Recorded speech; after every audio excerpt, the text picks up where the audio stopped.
میں جو چیزیں پڑھی جاتی ہیں پہلے تو وہ سیکھیں گے، اس کے بعد نماز کے جتنے مسائل ہیں، جو مسائل ہیں سب سیکھیں گے۔ صرف 10 منٹ کا وقت لیا جائے گا آپ سے، اور روزانہ پابندی کے ساتھ وہ 10 منٹ کے اندر وہ مسائل کا ریپیٹ کیا جائے گا تاکہ وہ مسائل ہمارے ذہنوں میں رہے۔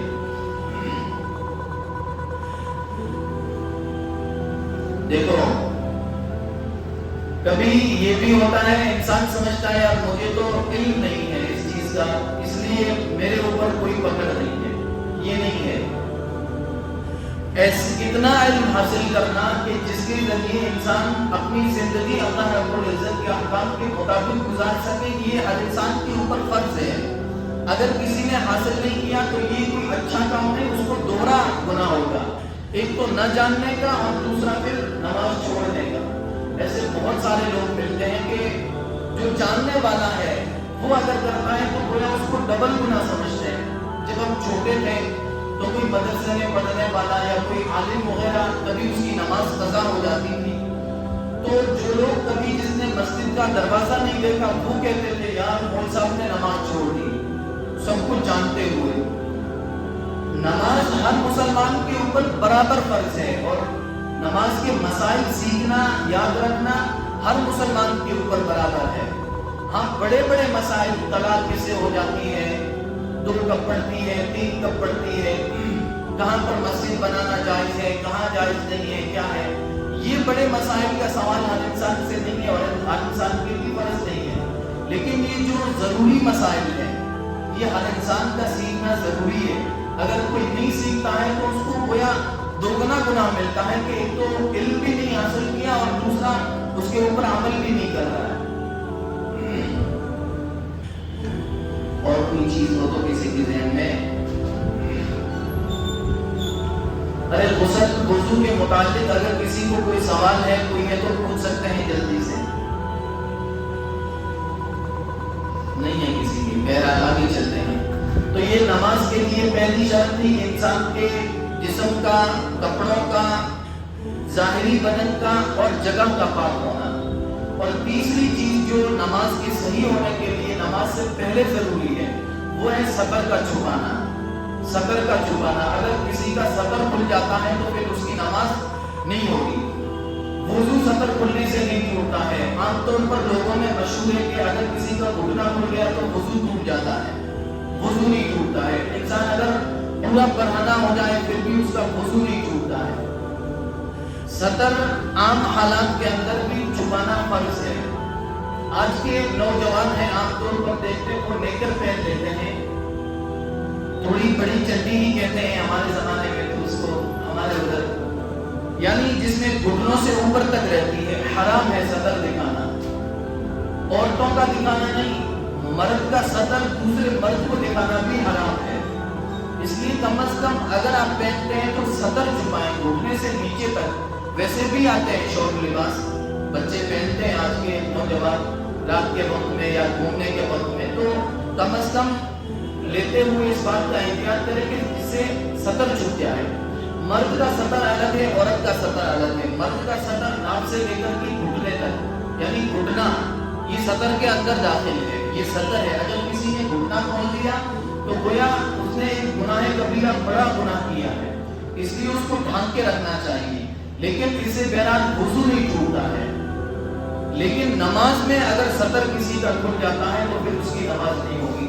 اس میں بھی ایک مسئلے میں بے احتیاطی ہوتی ہے۔ عام طور پر جو لوگ ٹائٹ والی جینس پہنتے ہیں جب وہ رکوع اور سجدہ کرتے ہیں تو بیک سائڈ سے مذاق بنانا یا کسی کا مذاق اڑانا مقصد نہیں ہے، پھر ان کا سطر کھل جاتا ہے پیچھے سے۔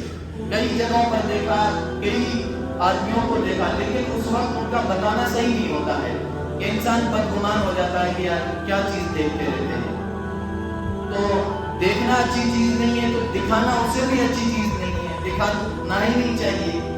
بہرحال تو جب پینٹ پہنتی ہو تو نیچے یا تو بنیان لمبی پہنے یا شرٹ کو اندر ڈال دیں کہ جس سے ناک تو اوپر رہ جاتی ہے نا، ناک سوٹی کو کہتے ہیں ناک، تو اگر اس سے نیچے کسی کا اگر سطر کھل جاتا ہے تو اس سے نماز نہیں ہوگی سطر کھلے ہوئے حالت میں۔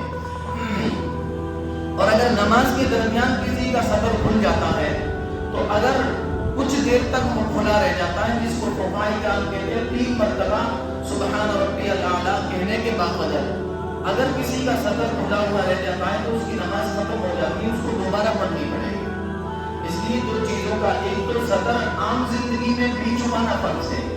مرد کا سطر اس لیے وہ جو نیکر پہنتے ہیں انہیں چاہیے کہ تھوڑی سی بڑی سائز کا پہن لیں، اور نماز کے درمیان بھی خیال رکھیں۔ یہاں میں نے نہیں دیکھا ہے، الحمدللہ ایسا نہیں ہے، اور جگہوں کی بات کرتا ہوں تو ہو سکتا ہے کہ ایسا یہاں بھی ہو جائے، تو پہلے سے خیال رکھیں کہ نماز کے دوران سطر نہیں کھولنا چاہیے۔ تو مرد کا سطر ناف سے لے کر کے گھٹنے تک ہے، عورت کا سطر اس کی ہتھیلی، چہرہ اور پیر، ان کے علاوہ انسان عورت کا پورا جسم سطر ہے۔ اس کے علاوہ اگر عورت کا کوئی بھی دونوں ہاتھ، پیر اور چہرے کے علاوہ کوئی حصہ کھل جاتا ہے نماز کے دوران تو پھر اس کی نماز نہیں ہوگی۔ اس لیے عورتوں کی نماز کی پابندی رکھنے کرو ہے، اور نماز پڑھنے کے لیے ایک ایسا کوئی حجاب یا بڑی اوڑھنی جس میں پورا سطر چھپ جائے، عام طور پر یہاں تک عورتیں پہنتی ہیں، آستین والا لباس یہاں تک، تو یہ سطر کا حصہ ہے عورت کے لیے۔ یہ جو ہتھیلی ہے یا یہاں سے نیچے یہ سطر نہیں ہے۔ اس کے علاوہ اگر جسم عورت کا کھل جاتا ہے تو پھر نماز نہیں ہوتی ہے۔ دیکھو یہ میرے مسائل نہیں ہے، آپ نہ سمجھے کہ مولوی صاحب اتنی سختیاں کر رہے ہیں، یہ میری نہیں ہے۔ نبی علیہ السلام کی روایات موجود ہے جو میں نے شروع میں پڑھی ہے، اور سطر کے متعلق بھی بہت ساری روایات ہیں، انشاءاللہ اگلی مجلس میں اس کو پیش بھی کروں گا۔ تو جیسے ناپاکی کی وجہ سے نماز نہیں ہوتی ہے، ایسے ہی سطر کھل جانے کی وجہ سے بھی نماز نہیں ہوتی ہے۔ اس وجہ سے سطر ڈھانپنے کا اہتمام کریں۔ اگر کسی سے بے احتیاطی ہو رہی ہے تو خود یا اپنے گھروں میں بچے بچیاں جو بھی نماز پڑھ رہی ہوں، سطر کے معنی ہوتا ہے چھپانا۔ سطر کے معنی ہی ہے کہ چھپی ہوئی چیز ہے۔ عورت کے کیا معنی ہے؟ عورت کے معنی ہی ہے چھپا ہوا ہونا۔ عورتوں کی عربی کا لفظ ہے، اس کے معنی چھپنا، چھپانا۔ تو بہرحال یہ مرد کا سطر الگ ہے، عورت کا سطر الگ ہے۔ نماز کے دوران جتنا مرد کا سطر ہے اس میں سے نہیں کھلنا چاہیے، اور عورت کا بھی نہیں کھلنا چاہیے۔ یہ 2 چیزیں ہو گئی، ایک تو جگہ کا، کپڑوں کا اور بدن کا پاک ہونا نماز کے لیے ضروری ہے، اور تیسرا سطر کا چھپا ہوا ہونا ضروری ہے، اس کے بغیر نماز نہیں ہوگی۔ اس کے علاوہ 7-8 اور فرائض ہیں، مستقل انشاءاللہ آگے یہی مسائل چلیں گے۔ ٹھیک ہے، اللہ پاک عمل کی توفیق نصیب کرے۔